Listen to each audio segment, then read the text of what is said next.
warahmatullahi wabarakatuh. Hello everyone. First of all, let us say thanks. Let us say pray to Allah Subhanahu wa Taala for giving us the grace of health and safety so that we can gather in this classroom. The topic that we will discuss is biographical recount. Introduce myself is Talita Tasya, will serve as moderator today. I will guide the course of this discussion. The members of my group are Mutia Kila Ramadhani, Nadara Khairanisa, Nisrina Tirta Syahara Budi, dan Husul Fatimah. Well, the series of the event that we will pass are opening season, presentation season, question and answer season, and closing season. Okay, let's just start with the first season, which is the opening. Let's say Basmala together. Bismillahirrahmanirrahim. Next is the delivery and presentation of the material. I invite Nadara Khairanisa to read the material.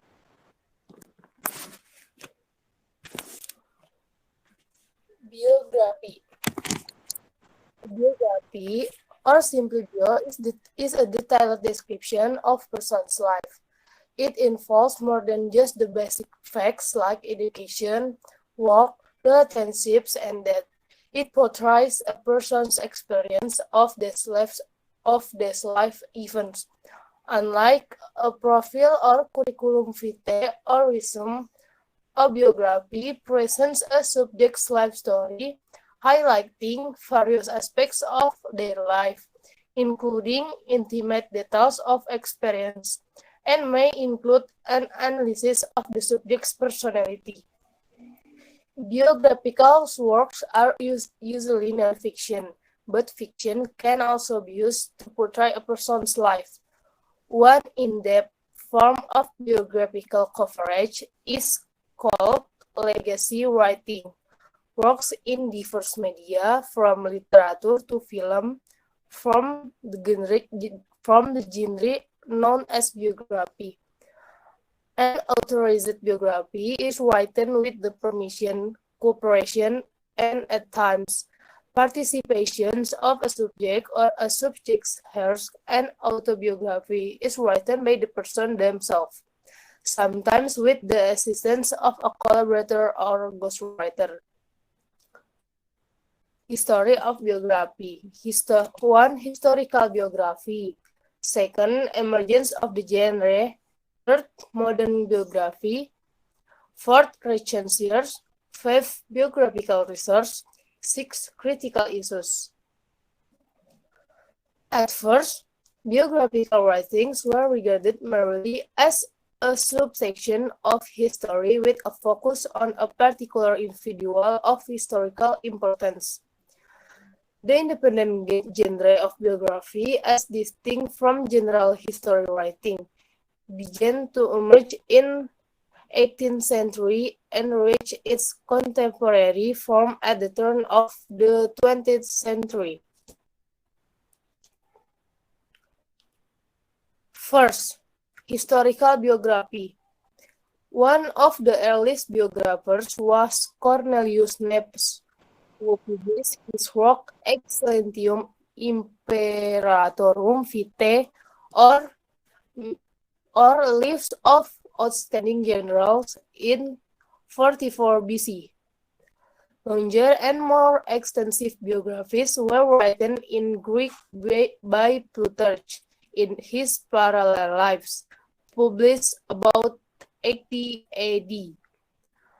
Another well-known collection of ancient biographies is De Vita Caesarum, or On the Life of the Caesars, by Suetonius, written about AD 1021 in the time of the Emperor Hadrian.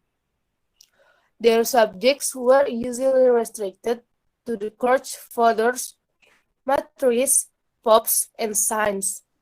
Their works were meant to be inspirational to the people and vehicles for conversion to Christianity.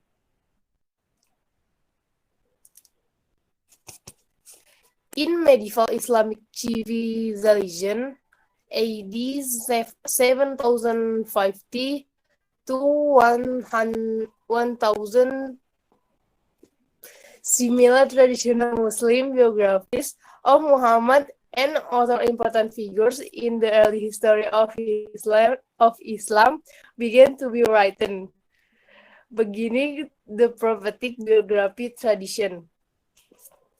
Early biographical dictionaries were published as compendia of famous Islamic personalities from the 9th century onwards. They contain more social data for a large segment of the population than other works of that period. The earliest biographical dictionaries initially focused on the lives of the prophets of Islam and their companions, with one of these early examples being the Book of the Major Classes by Ibn Sa'ad al-Baghdadi, and then began the documentations of many other historical figures, from rulers to scholars who lived in the medieval Islamic world. Second, emergence of the genre. Biographical writing generally stagnated during the 19th century. In many cases, there was a reversal to the more familiar hagiographical method of eulogizing the dead, similar to the biographies of saints produced in medieval times. A distinction between mass biography and literary biography began to form by the middle of the century, reflecting a bridge between high culture and middle-class culture. However, the number of biographies in print experienced a rapid growth, thanks to an expanding reading public. Autobiographies become more popular, as with the rise of education and cheap printing. Modern concepts of fame and celebrity began to develop. Autobiographies were written by authors. Second, modern biography. The science of psychology and sociology were ascendant at the turn of 20th century and were heavily influenced the new centrist biographies. Sociological biographies conceived of their subject's action as the results of the environment and tend to downplay individuality. The development of psychoanalysis led a more to penetrating and comprehensive understanding of the biological subject, and induced biographers to give more emphasis to childhood and adolescence. Fourth, reconciliation. In recent years, multimedia biography has become more popular than traditional literary forms. Along with documentary biographical films, Hollywood produced numerous commercial films based on the lives of famous people. The popularity of these forms of biography have led to the proliferation of TV channels dedicated to biography.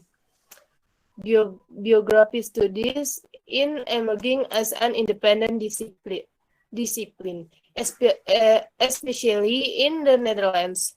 The school of biography is moving biography studies away from the less scholarly life writing tradition and towards history by encouraging its practitioners to utilize an approach adapted from microhistory. 5. Biographical research. Biographical research is defined by Miller as a research method that collects and analyzes a person's whole life or portion of a life through the in-depth and unstructured interview. The central aim of biographical research is to produce rich description of persons or conceptually structural types of actions, which means to understand the action logics or how persons and structures are interlined. This method can be used to understand an individual's life within its social context or understand the cultural phenomena. And the next six, there are critical issues. There are many largely unacknowledged pitfalls to writing good biographies, and this largely concern the relation between firstly and the individual at the context, and secondly the private and public. That is, for such subjects, the dominant passage of the presentation of themselves in everyday life are already formed by what might be called a self-deification process. And that's all. Thank you. Question? From the result of our presentation, is there anything?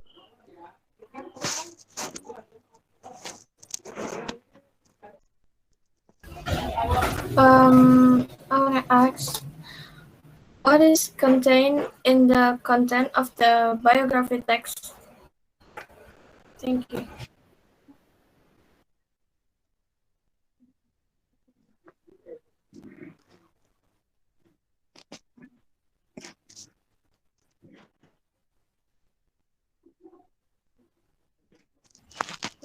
Thank you.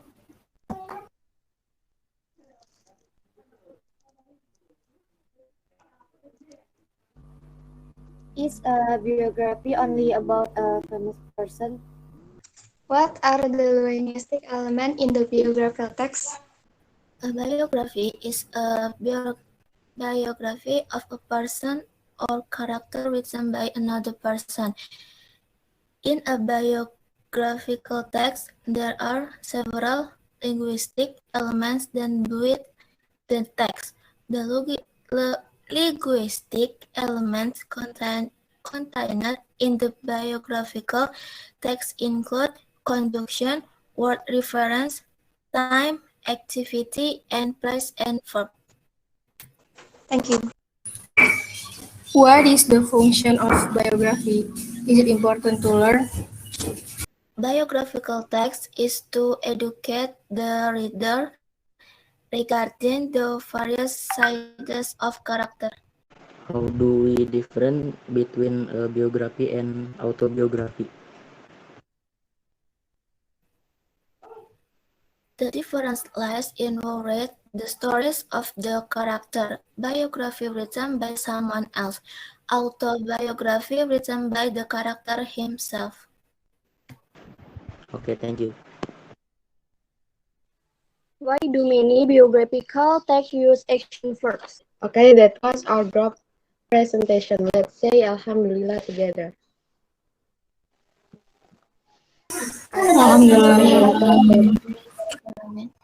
I, as moderator, apologize for the shortcoming and thank you for your attention. Wassalamualaikum warahmatullahi wabarakatuh. Wow.